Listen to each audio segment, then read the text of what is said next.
He sent me a private message calling me a race traitor, like that tiny, venomous line could erase my whole life. So I did the only thing that felt fair. I followed the trail he left, and I turned his blind hatred into a public consequence. By the time I was done, his career was gone. Twice. If you've ever been insulted by someone hiding behind a screen, smash that like button and subscribe, because today's story is about how accountability finds its way. Drop a comment if you think revenge is ever justified. I want to read your stories. Now let me tell you exactly how this unfolded. I remember the moment like a bruise spreading under skin. A text on my inbox that felt small and petty, but carried the weight of a slap. "You're a race traitor," he typed, like he thought he had reduced me to a single, shameful word. My heart thudded. My mouth went dry. For a second, I just stared, feeling that familiar tilt someone had decided they were entitled to judge my life, my choices, my love. Most people would have closed the message and moved on. It's what we do when the internet gets ugly. We scroll, we shrug, we hide. But something in me tightened. There was a detail that sat wrong. The message wasn't just anonymous bile. It came from a Reddit account that had history, posts, local comments, the small repetitive patterns that people leave like breadcrumbs. It was sloppy, and sloppiness is a weakness I can't ignore. So I started looking, not with a gloating thrill, but with the cold precision of someone doing homework. Psychology teaches that bullies often overexpose themselves, their usernames, their favorite teams, the city they complain about traffic in. This guy's username had been active for 6 years. Old accounts mean old habits, and old habits leave tracks. I googled the username plus common email providers, username Gmail, username Yahoo, the usual. After a while, I hit a Hotmail address linked to someone selling NFL tickets. That was the first real thread. He mentioned a specific city and a particular football team. On Reddit, he posted in that city's subreddit, complaining about local things, raving about tailgates. In another post, he casually said he was born in Canada. These were small, throwaway details to him. For me, they were a map. At this point, you could say I was obsessed. I was trying to translate anger into evidence. I found a match. A man whose name lined up with that email. A man who'd posted an ad for game tickets. Who'd written about growing up in Canada. Who proudly displayed identical fandom. I dug a little deeper and found his employer's website, a professional bio for a senior manager. LinkedIn popped up next. He accepted my connection request. He had 500 Hups connections. He didn't see a threat in another polite invite. Let me pause here and say this. I'm not proud of being vindictive. What I am is pragmatic. I believed in consequences. I believed that if someone was spreading hate and threats, the places that entrusted him with power, his workplace, deserved to know. Especially because his company publicly claimed to be an equal opportunity employer. That was the moral lever I pulled. I assembled a dossier. Screenshots from Reddit where his username flared with racist comments, screenshots of his Facebook posts, which, by the way, were even worse and public, and links to his professional profile. I summarized it succinctly like a short case file: username, platform, dates, quotes, links, and screenshots. I kept the tone clinical on purpose. Anger can look petty. Facts look like a problem HR must solve. When I called HR at his company, the woman on the other end sounded like she had a tired, practiced empathy. I didn't expect fireworks. I simply asked, would you be concerned if a senior level manager was publicly posting racist material? She said yes. She asked for the report. I emailed it to her and watched the little blue ticks turn into silence. The waiting was worse than anything. My stomach lurched every time I thought of him logging onto Reddit, spewing bile to strangers, imagining himself safe. Weeks passed. Then, like a small victory signal, I saw a LinkedIn post, looking for new opportunities. Please reach out. My chest went light. That post was not a coincidence. I messaged him on Reddit, not with threats, not with gloating, but with the truth. Hey bro, I typed, calm, heard you got fired. Just want you to know I'm the reason why.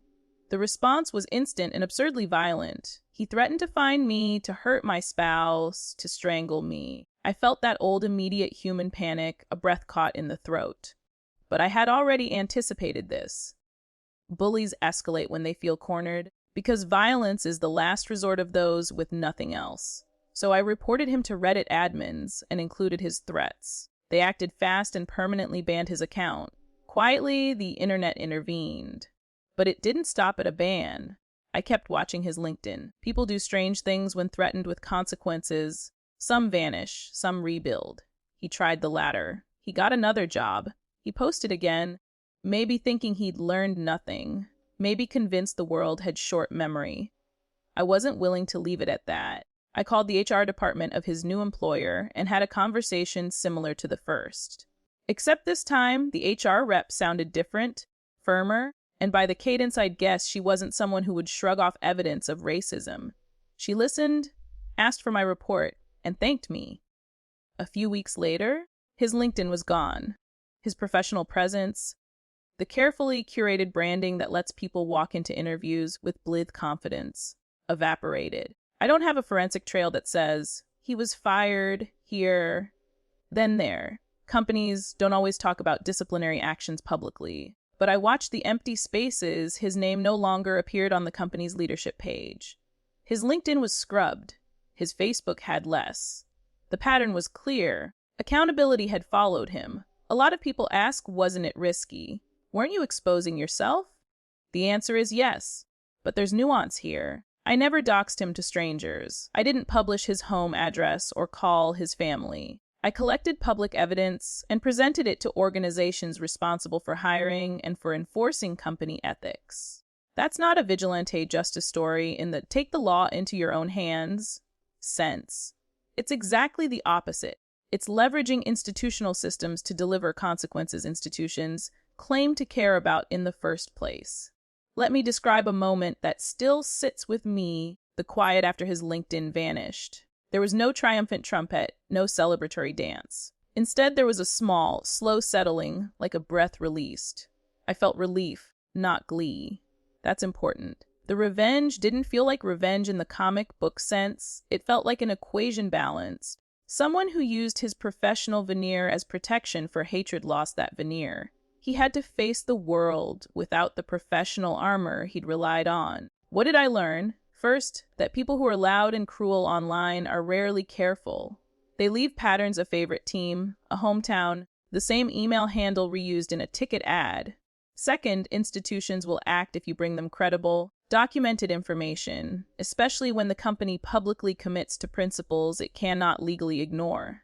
And finally, the satisfaction of justice is complicated. It doesn't erase the hurt, but it reasserts one thing: actions have consequences.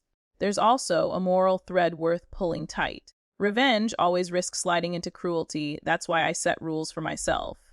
Don't expose private details. Don't seek petty retribution that damages people who aren't responsible. Stick to facts, stick to documented behavior, and hand them to entities that can do something meaningful. It's not flawless, it's not spotless.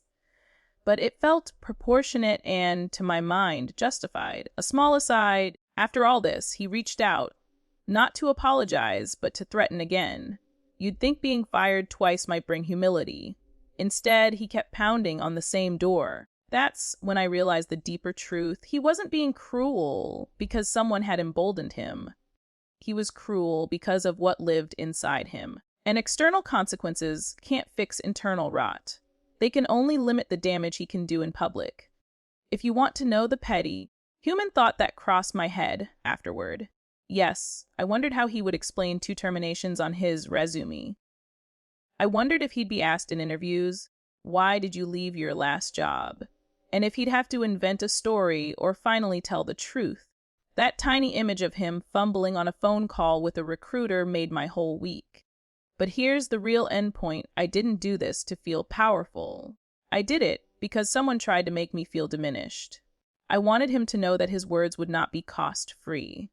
And in the end, when the silence settled and his professional life dissolved into a private mess, justice, small, bureaucratic, necessary justice, had been served.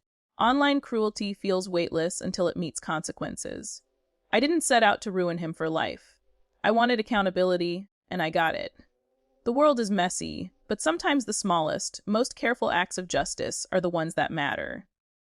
If this story hit something in you, hit like and subscribe, and tell me in the comments, have you ever exposed someone who harmed you online? Was it worth it? I read every comment, and I want to hear how you handled your own moments of justice. Share this video with someone who needs to know they're not powerless.